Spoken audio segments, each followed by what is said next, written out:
The decision to send your kids back to school has been a difficult one for many families, but some parents now have the added stress of deciding whether to send their children to after-school programs or childcare. For parents who have no option but to head back to work, some are concerned that the provincial guidelines don't go far enough to protect their kids. I feel guilt all the time because I don't know whether we're doing the right thing or the wrong thing. Bobby Umar has spent weeks looking for an after-school program he'll feel comfortable sending his 2 children to. The motivational speaker has lost many of his bookings thanks to COVID-19, and trying to pivot his business has been a challenge with the kids at home for the last 6 months. I used to work 50 hours a week.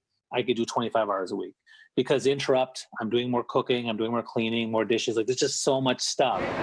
Umar finally settled on 2 different after-school programs for his son and daughter, namely because they have reduced the number of kids usually allowed in. But that isn't the case for all programs in the province. The province went and said you can go back to full capacity, which for preschool means a group of 24 children.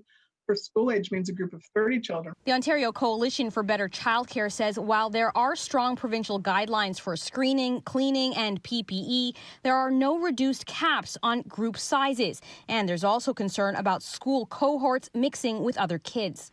Those children don't just come from different classes within a school. Sometimes they serve different schools.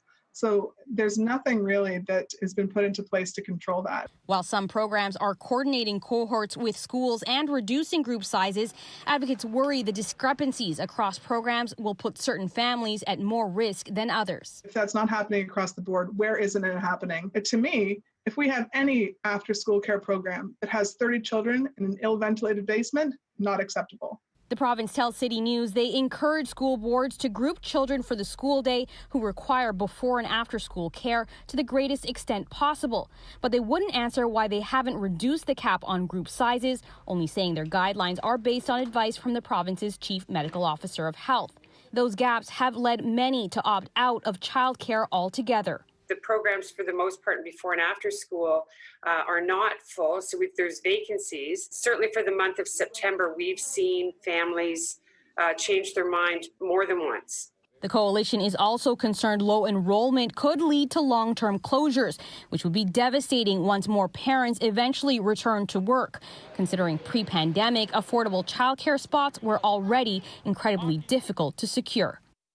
Now, the coalition tells me that 500 childcare centres across the province have not yet reopened, and it's unclear how many of those could remain closed permanently. Ginella Massa, City News.